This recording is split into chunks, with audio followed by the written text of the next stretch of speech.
नमस्कार, मी श्वेता अंकले. तरुण भारतच्या न्यूज बुलेटिनमध्ये आपल्या सर्वांचे स्वागत. आता पाहूया ठळक घडामोडी. मान्सून पूर्व पावसाची रिपरिप गेल्या 3 दिवसांपासून सुरूच असल्यानं हवेत कमालीचा गारवा निर्माण झालाय. त्याचबरोबर सखल भागात पाणी साचण्यासह विहिरी आणि कूपनलिकांच्या पाणी पातळीमध्येही वाढ होत आहे. गेल्या काही महिन्यांपासून उकाड्याने हैराण झालेल्या जनतेला दिलासा मिळाला असला तरी शिवारात पाणी साचल्यानं पेरणीपूर्व मशागतीची कामे मात्र ठप्प झाली आहेत. कर्नाटक सरकारने घेतलेल्या अलमट्टी धरण उंचीवाढीच्या निर्णयाला जोरदार विरोध होत असून याचा कोल्हापूर, सांगली आणि सातारा जिल्ह्यांवर विनाशकारी परिणाम होऊ शकतो असा इशारा खासदार धनंजय महाडिक यांनी दिला आहे. आज दिल्लीत केंद्रीय जलशक्ती मंत्री CR पाटील यांची भेट घेऊन महाडिक यांनी निवेदन सादर केले. धरण उंची वाढीमुळे हजारो शेतकरी आणि शेकडो गावांचं अस्तित्व धोक्यात येऊ शकतं हे त्यांनी अधोरेखित केले. हा निर्णय केवळ तांत्रिक नसून मानवी जीवनाशी निगडीत असून हजारो कुटुंबे कायमस्वरूपी पुराच्या संकटात सापडतील असंही महाडिक म्हणाले. केंद्राने यावर कोणताही निर्णय घेऊ नये अशी स्पष्ट मागणीही त्यांनी केली. या भेटीत राज्याचे जलसंपदा मंत्री राधाकृष्ण विखे पाटील उपस्थित होते. केंद्रीय मंत्री CR पाटील यांनी या विषयावर लवकरच उच्चस्तरीय बैठक घेण्याचे आश्वासन दिले. या निर्णयावर पुढील हालचाली आणि केंद्र सरकारची भूमिका काय असेल याकडे सर्वांचे लक्ष लागले आहे. गृहलक्ष्मी योजनेतील लाभार्थ्यांना आर्थिकदृष्ट्या आणखी सक्षम करण्यात येणार आहे. याकरिता गृहलक्ष्मी संघ स्थापन करण्यासाठी कृती आराखडा तयार करण्यात आला आहे अशी माहिती महिला आणि बालकल्याण मंत्री लक्ष्मी हेब्बाळकर यांनी दिली. त्यामुळे राज्यात स्त्री शक्ती संघाच्या धर्तीवर गृहलक्ष्मी संघ स्थापन होणार आहेत. विधानसौध येथे गृहलक्ष्मी योजनेतील लाभार्थ्यांकडून स्वसहाय्य स्त्री शक्ती संघाच्या धर्तीवर महिला स्वसहाय्य बचत गट स्थापन करण्यासंबंधी अधिकाऱ्यांची बैठक झाली. राज्यात गृहलक्ष्मी योजनेअंतर्गत 1,25,00,000 लाभार्थी आहेत. लाभार्थ्यांच्या खात्यावर दरमहा जमा होणाऱ्या 2,000 रुपयांचा महिलांना आणखी सदुपयोग व्हावा याकरिता गृहलक्ष्मी संघ स्थापन करण्यात येतील. गृहलक्ष्मी योजनेच्या लाभार्थ्यांना आर्थिकदृष्ट्या आणखी सक्षम बनवण्याच्या उद्देशाने हे पाऊल उचलण्यात आले आहे. यासाठी कृती आराखडा तयार करण्यात आला आहे असे त्यांनी सांगितले. शहरात अवघ्या पहिल्याच पावसात स्मार्ट सिटी अंतर्गत तयार करण्यात आलेल्या रस्त्यांची चाळण झाल्याचे चित्र समोर आलं आहे. विशेषतः महांतेश नगर येथील ब्रिज खालचा रस्ता पूर्णपणे खड्ड्यांनी भरलेला असून त्यामध्ये पाणी साचलेले आहे. त्यामुळे नागरिकांचे मोठे हाल होत आहेत. दररोज हजारो वाहने या मार्गावरून ये जा करतात. मात्र रस्त्याची झालेली दुर्दशा पाहता नागरिकांमधून संताप व्यक्त होतोय. पावसाचं पाणी साचल्यानं दुचाकीस्वार घसरून पडत असून अनेकांना दुखापतीही झाल्या आहेत. स्थानिकांनी यावर तात्काळ उपाययोजना करण्याची मागणी केली असून स्मार्ट सिटी नावाखाली कोट्यवधी रुपये खर्च करूनही रस्त्यांची स्थिती बकालच का असा सवालही नागरिक विचारत आहेत. महापालिका प्रशासनानं याची गंभीर दखल घेऊन तातडीने दुरुस्ती करण्याची गरज आहे. बेळगाव उत्तर विधानसभा मतदारसंघातील आमदार आसिफ सेठ यांच्या पुढाकाराने अमननगर आणि उज्ज्वलनगर भागामध्ये विविध पायाभूत विकास प्रकल्पांची सुरुवात करण्यात आली आहे. या कामांमध्ये नवीन रस्ते, गटारी, नाल्यांचा विकास, मुख्य रस्त्यांचं डागडुजीकरण तसेच स्ट्रीट लाईट यंत्रणेच्या सुधारणा यांचा समावेश आहे. या कामांपूर्वी आमदार सेठ यांनी स्थानिक रहिवाशांशी संवाद साधत त्यांच्या समस्या समजून घेतल्या. जनतेच्या मागणीनुसार या कामांना प्राधान्य देण्यात आलं असून अनेक वर्षांपासून प्रलंबित असलेल्या पायाभूत सुविधांच्या कमतरतेवर तोडगा काढण्याचा प्रयत्न आहे. या उद्घाटन कार्यक्रमाला युवा नेते अमान सेठ, महापालिकेचे अधिकारी आणि स्थानिक प्रतिनिधी उपस्थित होते. शहरात पावसाला सुरुवात होऊन 8 दिवस झाले असून जोरदार पाऊस नसतानाही अनेक भागांमध्ये पाणी तुंबण्याच्या समस्या निर्माण झाल्यात. या पार्श्वभूमीवर महापालिकेने अखेर स्वच्छता मोहीम सुरू केली आहे. मात्र ही मोहीम पावसाच्या सुरुवातीला नव्हे तर त्यानंतर हाती घेतल्यानं नागरिकांमध्ये नाराजी व्यक्त होत आहे. महापालिकेने वर्षभर गटार आणि नाल्यांची साफसफाई करण्याचं नियोजन करणं अपेक्षित होतं. मात्र दरवर्षीप्रमाणे यंदाही पावसाळा तोंडावर येईपर्यंत कोणतीही ठोस कारवाई करण्यात आली नाही. काही ठिकाणी सफाईचे फोटो काढले गेले पण प्रत्यक्षात नाले सफाई झालीच नाही असा आरोप स्थानिकांनी केलाय. शहरातील अनेक भागात पाणी तुंबून राहतं, त्यामुळे आजारांचं प्रमाण वाढण्याची भीती आहे. नागरिकांनी वेळोवेळी तक्रारी करूनही महापालिकेने मात्र दुर्लक्ष केलं. आता पावसाळा सुरू झाल्यावर सुरू झालेली स्वच्छता मोहीम म्हणजे वराती मागून घोडे अशीच ठरत आहे. नाले सफाई आणि गटारींची नियमित व वेळेवर देखभाल करावी अशी जोरदार मागणी नागरिकातून होत आहे. काश्मीरमधील पहलगाम येथे अतिरेक्यांनी केलेल्या हल्ल्यात भारतीय पर्यटकांचा मृत्यू झाल्यानंतर भारतीय सैन्याने राबवलेल्या ऑपरेशन सिंदूरच्या यशस्वीतेनंतर भाजपच्या वतीने तिरंगा रॅलीचं आयोजन करण्यात आलं. राज्य भाजप उपाध्यक्ष व माजी आमदार ॲडव्होकेट अनिल बेनके यांच्या नेतृत्वाखाली ही रॅली उत्साहात पार पडली. धर्मवीर संभाजी महाराज चौकातून भारत मातेच्या प्रतिमेचे पूजन करून माजी सैनिकांच्या हस्ते तिरंगा रॅलीची सुरुवात झाली. यावेळी माजी सैनिकांनी भारतीय जवानांचे शौर्य आणि बलिदान गौरवले. तसेच पाकिस्तान, तुर्की आणि चीन या देशांचा तीव्र शब्दात निषेध केला. बलुचिस्तानमधील नेत्यांनी पाकिस्तानचे 4 तुकडे होणार असल्याचे विधान केल्याचेही यावेळी माजी सैनिकांनी सांगितले. या रॅलीला भाजपचे पदाधिकारी, कार्यकर्ते आणि माजी सैनिक मोठ्या संख्येने उपस्थित होते. शहरात देशभक्तीचे वातावरण निर्माण झाले होते. ऑपरेशन सिंदूरच्या निमित्ताने भारतीय सैन्याला सलाम करण्याचा हेतू रॅली मागे होता, असे आयोजकांनी सांगितले. शहराच्या नेमक्या कोणत्या बाजूने पाहावं म्हणजे ते स्मार्ट वाटेल असा प्रश्न सध्या बेळगावकर विचारू लागलेत. स्मार्ट सिटीच्या नावाखाली शहराचा विकास व्हायच्याऐवजी अर्धवट कामांमुळे परिस्थिती अधिकच बिकट झाल्याचं चित्र आहे.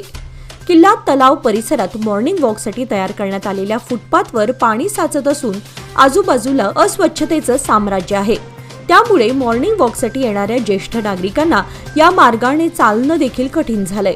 नागरिकांचा आरोप आहे की स्मार्ट सिटी अंतर्गत केलेली कामं केवळ नावाला स्मार्ट असून प्रत्यक्षात कामाचा दर्जा आणि व्यवस्थापन मात्र शून्य आहे. संबंधित अधिकाऱ्यांनी तातडीने या समस्यांकडे लक्ष द्यावं आणि नागरिकांना अडचणीतून मुक्त करावं अशी जोरदार मागणी आता होत आहे. पावसाळ्याच्या पार्श्वभूमीवर मलेरिया, डेंग्यू यासारख्या आजारांवर नियंत्रण मिळवण्यासाठी जिल्हा पंचायतचे मुख्य कार्यकारी अधिकारी राहुल शिंदे यांनी जिल्हा आरोग्य कुटुंब कल्याण अधिकाऱ्यांना तातडीने उपाययोजना करण्याचे आदेश दिले आहेत. जिल्हा आरोग्य विभागाच्या कार्यालयात घेतलेल्या तातडीच्या बैठकीत त्यांनी स्पष्टपणे सांगितले की फक्त वैज्ञानिकदृष्ट्या प्रमाणित प्रतिबंधक औषधांचाच वापर केला जावा आणि नागरिकांना प्रभावी औषधांचे वितरण सुनिश्चित करावे.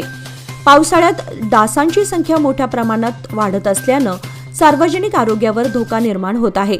त्यामुळे जिल्ह्यात प्रभावी प्रतिबंधात्मक मोहीम राबवणं अत्यावश्यक असल्याचंही त्यांनी अधोरेखित केलं. या बैठकीत आरोग्य विभागाचे वरिष्ठ अधिकारी उपस्थित होते.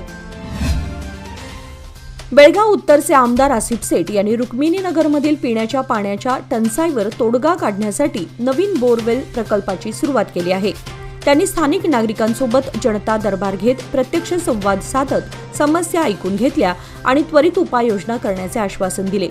तसेच रामतीर्थ नगरमध्ये रस्त्यांच्या सुधारणा प्रकल्पाचे उद्घाटन आमदार सेठ यांच्या हस्ते करण्यात आले. या प्रकल्पात रस्त्यांची डागडुजी, नव्याने डांबरीकरण, योग्य ड्रेनेज व्यवस्था यांचा समावेश आहे, जेणेकरून पाणी साचण्याची समस्या कायमची दूर होईल. यावेळी युवा नेते अमान सेठ, महापालिका अधिकारी आणि स्थानिक प्रतिनिधी उपस्थित होते. त्यांनी कामे दर्जेदार आणि वेळेत पूर्ण करण्याचे आश्वासन दिले. नागरिकांच्या मूलभूत गरजा पूर्ण करण्यासाठी प्राधान्याने काम सुरू असून आमदार सेठ यांनी पुढील काळातही असंच काम सुरू ठेवण्याची ग्वाही दिली आहे.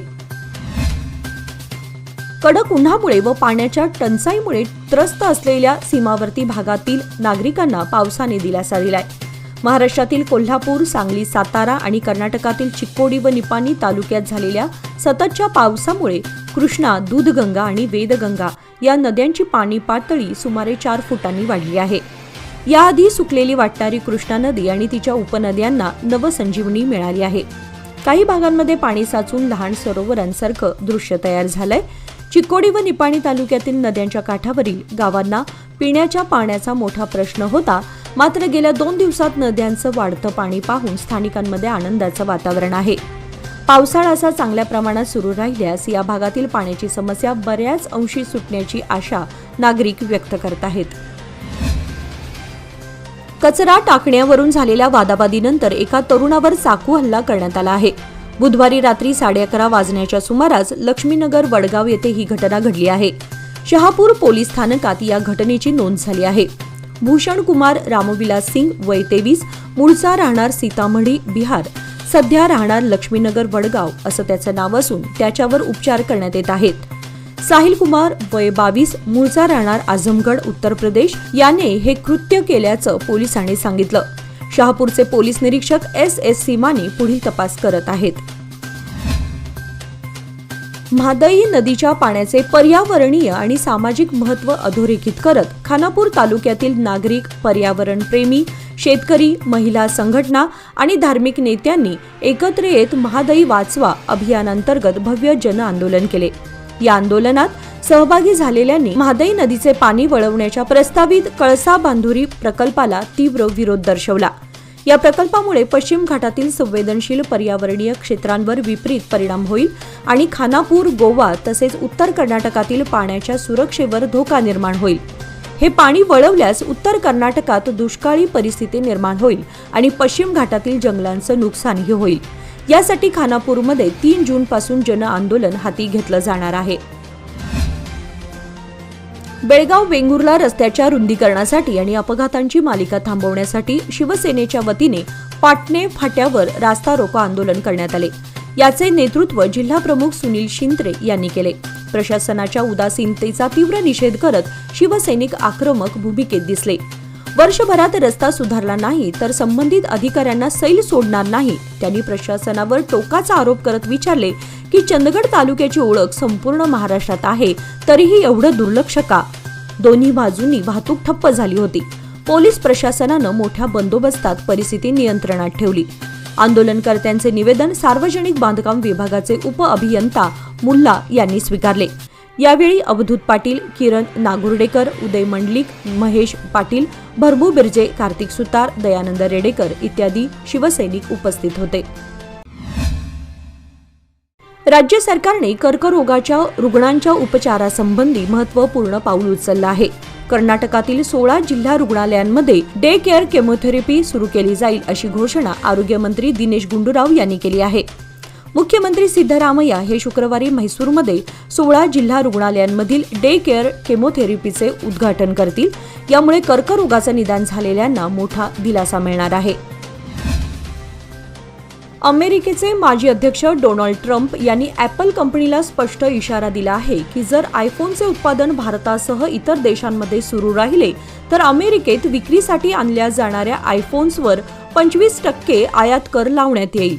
ट्रम्प यांनी त्यांच्या ट्रूथ सोशल प्लॅटफॉर्मवर म्हटलं आहे की आयफोन अमेरिकेत बनवा अन्यथा भरा जबरदस्त कर अशी प्रतिक्रिया त्यांनी दिली आहे. ॲपलचे CEO टिम कुक यांनी हे आधी सांगितलं असल्याचंही नमूद केलं. दरम्यान ॲपल सध्या भारतात आयफोन उत्पादन वाढवत आहे आणि फॉक्सकॉन व इतर भागीदारांनी मोठ्या प्रमाणात गुंतवणूक सुरू केली आहे. त्यामुळे ट्रम्प यांचा हा इशारा भारतासाठी आणि ॲपलसाठीही महत्त्वाचा धक्का ठरू शकतो. निपाणी शहर व परिसरातील ग्रामीण भागात वळीव पाठोपाठ उसंत न घेता मान्सूनपूर्व पाऊस सुरू झाला आहे. सलग 3ऱ्या दिवशीही पावसाची संततधार कायम राहिली. यामुळे शेतकरी वर्गाची चिंता वाढली असून पेरणीपूर्व मशागत झाली नाही तर पेरणी कशी करायची असा प्रश्न शेतकऱ्यांसमोर पडलाय. परिसरात सोयाबीन, भुईमूग, उडीद या खरीप पिकांची पेरणी मोठ्या प्रमाणात केली जाते. पण यंदा पावसाने उसंत न घेतल्यानं पेरणीपूर्व मशागत झालेली नाही. परिसरात ऊस पीक क्षेत्र सर्वाधिक आहे. वळीव पावसामुळे ऊस पिकाला दिलासा मिळालाय. ऊसाची वाढ देखील चांगली होत आहे. पण या काळामध्ये ऊसाची भरणी करणं वाढीसाठी महत्त्वपूर्ण ठरतं. पण मान्सूनपूर्व पावसाने संततधार चालवल्यानं हे काम देखील ठप्प झालंय. यामुळे शेतकरी वर्गाची चिंता वाढली आहे. यावर्षी पावसाचं लवकर आगमन व चांगला पाऊस होणार असा हवामान खात्यानं अंदाज वर्तवला होता. असं असताना आठवड्यात 4 वादळी वाऱ्यासह दमदार वळीव पाऊस झाला. मंगळवारी पहाटे दमदार, बुधवारी सकाळी तुरळक तर गुरुवारी सकाळी 11 पासून सायंकाळी 7 पर्यंत पावसाळी सदृश्य संततधार पाऊस झाला. परिणामी शेतकऱ्यातून समाधान व्यक्त होत आहे. शहापूर मुक्तिधाम स्मशानभूमीत असलेल्या दाहिनीवरील निवारा शेड काल दुपारी झाड पडल्यामुळे कोसळला होता. या घटनेसंदर्भात महापालिकेने तत्काळ कारवाई करताना कोसळलेल्या निवाऱ्या शेजारील धोकादायक झाडे हटवण्याचे काम हाती घेतले आहे. निवाराच्या आसपासची धोकादायक झाडे हटवल्यानंतर कोसळलेला निवारा काढण्याचं काम सुरू होणार आहे. काल घडलेल्या घटनेनंतर महापौर मंगेश पवार यांनी तात्काळ शहापूर स्मशानभूमीला भेट देऊन तेथील कोसळलेल्या निवारा शेडची पाहणी केली होती. त्याचबरोबर झाडे आणि कोसळलेला निवारा हटवण्याच्या अधिकाऱ्यांना सूचना केल्या होत्या। त्यानुसार झाडे आणि कोसळलेला निवारा काढण्याचं काम सुरू झालं आहे। मात्र या ठिकाणी लवकरात लवकर नवीन निवारा उभारणं आवश्यक आहे। पावसाळ्यात अंत्यविधी करण्यासाठी नागरिकांना निवाऱ्याची नितांत गरज असते। कोसळलेल्या निवाऱ्याच्या जागी नवीन निवारा उभा राहिला नाही तर नागरिकांना पावसाळ्यात मोठ्या अडचणींना तोंड द्यावं लागणार आहे।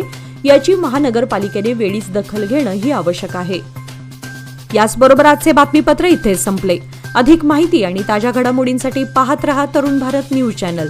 तसेच आमच्या चॅनलला लाईक, शेअर आणि सबस्क्राईब करायला विसरू नका आणि विश्वासार्ह बातम्यांसाठी दररोज वाचा दैनिक तरुण भारत। धन्यवाद।